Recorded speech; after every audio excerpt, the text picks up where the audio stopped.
Vigilante Williamson here with a very simple question. How responsible should an organization be for the charities that it raises money for? I'm recording this on July 4th, so happy Independence Day for those in the States. You may even hear some fireworks in the background. And I say that not just because it's Independence Day, but it's also the day after Games Done Quick, Summer Games Done Quick Edition 2022. They raised over $3 million for their charity MSF, or Médecins Sans Frontières, or Doctors Without Borders if you speak English. I know I butchered the French pronunciation of that, so I'll just call them MSF, which is a common way to refer to them. Games Done Quick itself is a really fun event. It's basically a week-long Twitch stream which has a bunch of streamers doing speed runs to raise money for charity. This is one of their long-term partners. They've been involved with this charity since 2013, so that makes a decade. And even I got in on the act. This is my first time watching it, and I even donated $15 outright and bought some merch from one of their stores so it'll actually go to the charity. And then I thought, you know what? I should research the charity because I'm usually pretty distrustful of charities, and I'll get into the reasons why later. And I did not like what I found. Unfortunately, MSF, or Doctors Without Borders, seems to have a legitimate racism problem. One that, according to some staffers, has been around for decades, and there have at least been reports of this since 2020.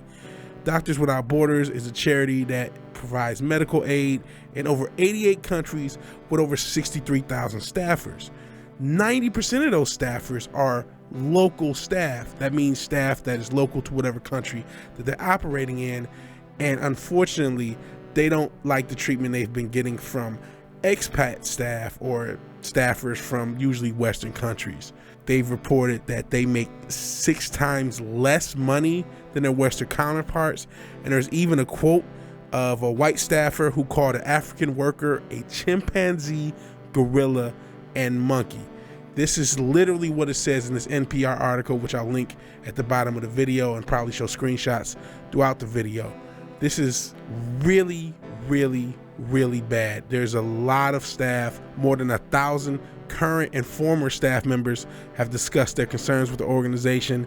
There's been an open letter sent to the organization, and apparently it was infamously suppressed in 2017 and replaced by a statement that failed to acknowledge the full extent which racism exists throughout the organization. In a report published last September by a group called Decolonize MSF, which is a grassroots organization talking about some of the racism that has been faced by some of the staffers, it said that 359 current and former staffers who responded to a survey by the movement said nearly half perceived no change at all in their immediate teams and the wider MSF movement as far as abuse of power in the past 12 months. The number of respondents who said that they did witness or experience abuse or discrimination in the past year did drop from 72% to 54%, but that's still incredibly bad. Also, going back to the financial issues, it looks like a lot of local staffers had to skip meals just to make ends meet, and ironically enough also got yelled at for eating food that was designated for the expats. Mara Cardis Nelson, a reporter for Insider and Reveal, who did an investigative report on MSF, said that every single person that they spoke to had witnessed or experienced inequality or racism. Not only that, but they said that they have been able to document the history of this two-tiered workplace back to MSF's early days, and how MSF has been aware of this to a certain extent with few changes for decades. Now, to play Angel's Advocate, MSF has issued statements and even issued a internal discrimination plan for people to see publicly. I'll put that link down at the bottom as well. But I can't help the sneaking suspicion that a lot of this is spin. In fact, when I went to look for other videos that talked about this racism thing at MSF, I only found more videos from MSF themselves. So I'm not sure if there's a suppression thing going on or just not a lot of people know about it and report about it. So this brings me back to Games Done Quick themselves. How responsible should they be for the charity that they raise money for?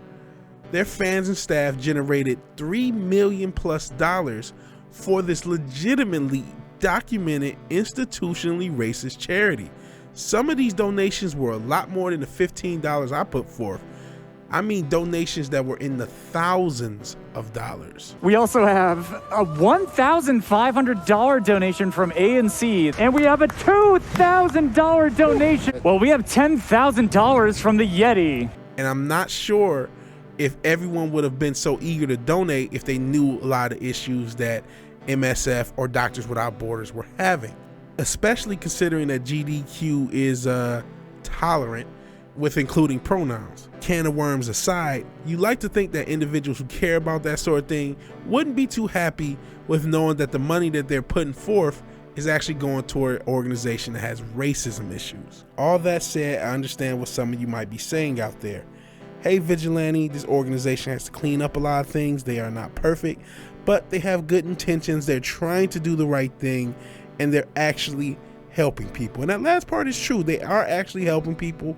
Something I can't say about all of GDQ's partners. I'll get into that in a moment. But even though it's a more extreme situation, I can't help but to think of the underreported story of Renee Bach.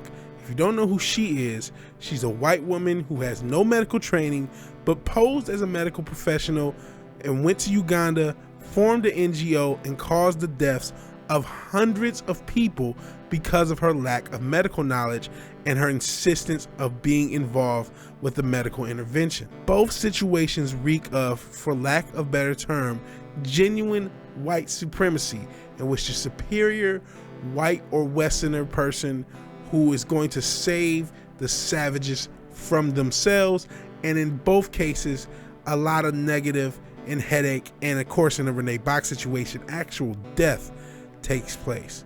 The road to hell is paved with good intentions, but maybe the issue is charity itself. Again, I am very skeptical of charity as a concept. It means well, but unfortunately it doesn't usually produce results adequate to the money that gets involved. There's a lot of sticky fingers in a lot of these charities. Let's take the Malala Fund, which is another one of GDQ's partners. And I'm not saying they do no good work. That would be extreme. It looks like, when I look at their annual report, it looks like in Nigeria that they've actually helped lower the cost of education in a lot of cases. So that's a positive thing. But it looks like, and I'm going off of the most available annual report that I can find, that they've spent $15.9 million in grants and advocacy programs because they don't build schools. That's something they'll tell you themselves. Even though from the G7, and I know that's another can of worms for another day, they have a $3 billion pledge. I don't know what that money is getting used for, especially considering, again, everything they do has to do with advocacy and activism rather than school supplies or schools or things that will actually help young ladies in developing nations. That's what the Malala Fund is for. It is a girls in developing nations education fund, but it goes to advocates and activists. And yes, some of those activists may actually cause change, but activism can be its own hustle in and of itself. And again, there's $3 billion pledge. I'm sure not all that's been paid out, and only 15 million used, so the math doesn't even up. So I don't know what's happening to all that money.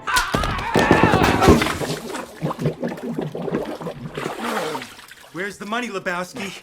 I don't know how much these activists need. I'm sure a lot of people are, again, doing good work for this organization. I don't want to disparage it completely. I don't want to disparage MSF completely.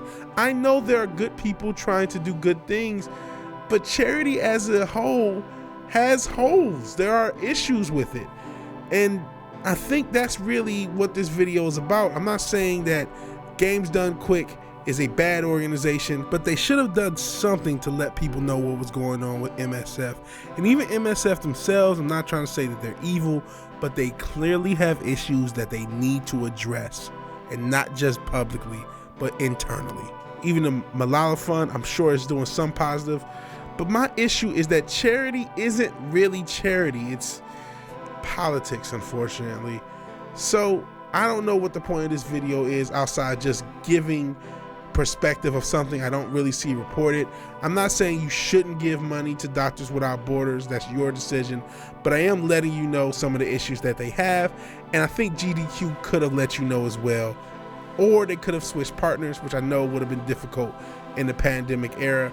But still, I think they did owe the people that gave them millions of dollars collectively a little bit more information into the organizations that they were funding. But what do you think? Are all charities bad? Is this charity bad? Did GDQ do nothing wrong? You tell me. You tell me. And if you know more about the Malala Fund and you can say, hey, Vigilante, they did this, this, and this. This is where the money went. Let me know. Please do. Correct me with anything I'm wrong. I'm not trying to be pushy. I'm just giving you the information that I can find. If you like the video, please like the video. If you're so obliged to share and subscribe, please do so. Even if you do none of these things, thank you for watching and thank you for your time. Good night and God bless. Peace.